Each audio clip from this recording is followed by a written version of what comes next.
नमस्कार, मैं हरीश मिश्रा यानी बनारस वाले मिश्रा जी। आप सभी लोगों का हार्दिक स्वागत अभिनंदन करता हूं। साथियों, आज का जो सवाल है वो सवाल है कि राजनीति में किसी विशेष समुदाय को लगातार टारगेट करना, उसे जेल में डालना, उसके पूरे परिवार को जेल में डालना और उसको प्रताड़ित करना, दमन करना।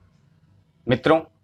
आप एक बात को अच्छी तरीके से जानते हैं कि पूरे देश में सभी वर्गों का अपना एक यूनियन है। जैसे डॉक्टरों का एक यूनियन, अगर अस्पताल में किसी भी डॉक्टर के साथ अभद्र व्यवहार होता है तो सारे डॉक्टर स्ट्राइक पर जाते हैं, आंदोलन के माध्यम से सरकार से अपने न्याय की बात करते हैं। उसी तरीके से शिक्षा कर्मी है, उसी तरीके से पुलिस कर्मी है, उसी तरीके से अधिवक्तागण, तमाम ऐसे यूनियंस हैं। वही रेलवे यूनियंस हैं तो वही जो है रोडवेज यूनियंस। ऐसे तमाम यूनियंस से गुजरते हुए एक यूनियंस आता है लीडर यूनियंस। आप अब आपके दिमाग में ये होगा कि ये लीडर यूनियंस तो नहीं होता है।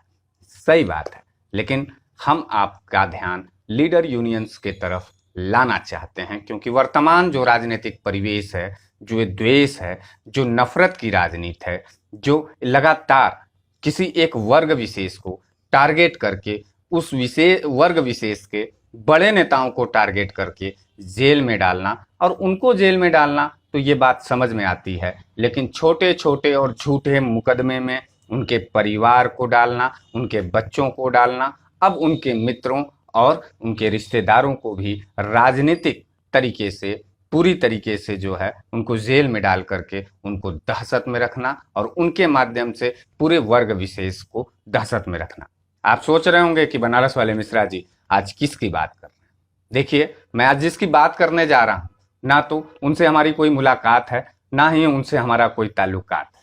ना ही मैं उस वर्ग विशेष का नेता हूं। लेकिन फिर भी मुझे ये लगा कि एक नेता होने के वजह से और एक सदन का नेता होने के वजह से, उत्तर प्रदेश में एक बड़े वर्ग विशेष का नेतृत्व करने के वजह से आज उस परिवार और उस नेता के साथ क्या हो रहा है, जो जातियां हो रही हैं, मेरे दिल में यह आवाज उठी कि यह बात आपके साथ साझा किया जाए। आज हम बात करते हैं उत्तर प्रदेश के पूर्व मंत्री, समाजवादी पार्टी के नेता आजम खान की। आप सभी लोग जानते हैं कि आजम खान किस तरीके के नेता थे और समाजवादी विचारधारा के साथ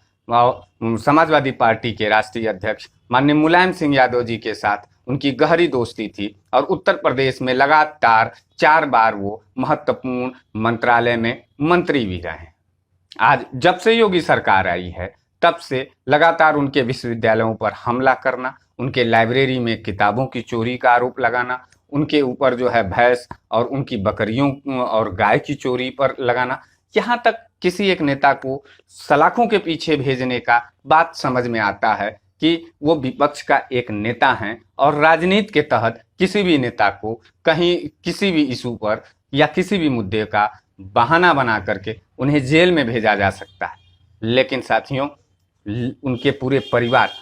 मतलब उनकी पत्नी, उनके बेटे, उनके दामाद, अब यहाँ तक उनके रिश्तेदार, यानी आजम खान के पूरे खानदान को सलाखों के पीछे सिर्फ मुसलमान होने के कारण जेल में डालना, उत्तर प्रदेश में पूरी तरीके से एक वर्ग विशेष को दहशत में लाना और वह सभी नेताओं का चुप हो जाना, एक तरीके से राजनीतिक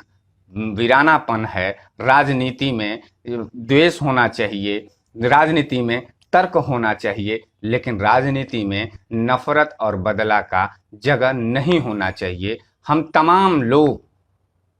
कोई इस समय आजम खान के पक्ष में बात नहीं कर रहा, लेकिन मैं एक नौजवान नेता हूं और नेता का जिस तरीके से परिवार चलता है और नेता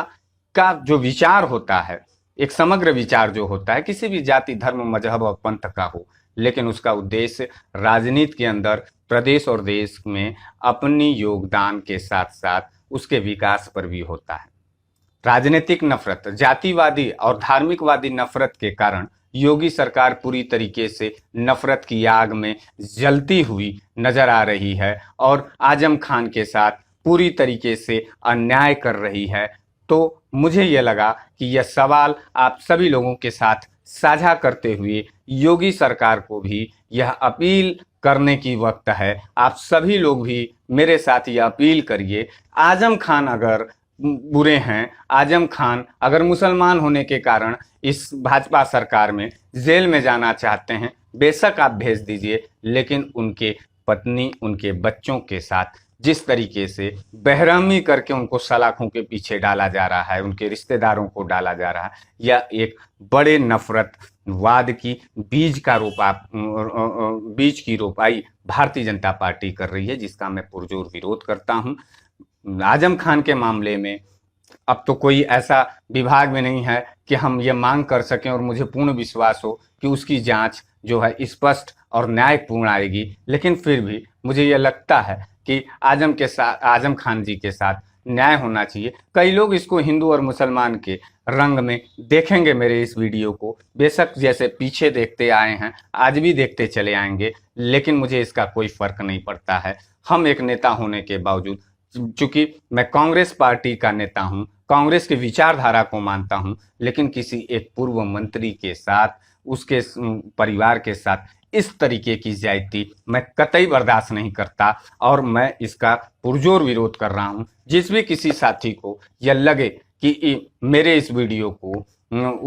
आजम खान के समर्थन में ज़्यादा से ज़्यादा लोगों तक पहुंचाना चाहिए, वो बेशक करें। और आप सभी लोगों से निवेदन है कि आप सभी लोग ज़्यादा से ज़्यादा मात्रा में फेसबुक, ट्विटर और इंस्टाग्राम पर मेरे इस आवाज़ को योगी सरकार तक पहुंचाने की कोशिश करिए, क्योंकि यह वही उत्तर प्रदेश है गंगा जमनी तहजीब का, जहां एक मुसलमान मंत्री जेल में अपने परिवार के साथ बर्बादी के कगार पर पहुंच के खड़ा है, तो वहीं एक हिंदू काशी से यानी बनारस से, बनारस वाले मिश्रा जी नेता के सारे जो संबंध होते हैं, नेताओं का एक जो यूनियंस होता है, लीडर यूनियंस होता है, उस यूनियन के तहत मैं एक नेता को इस तरीके से बर्बाद होते नहीं देखना चाहता। मैं चाहता हूं योगी सरकार से कि आप राजनीति करिए, हिंदू मुसलमान का कोई दिक्कत नहीं है, लेकिन उसके पीछे उनके परिवार को बर्बाद कर देना यह नफरत की एक बड़ी पहचान है और ये उत्तर प्रदेश में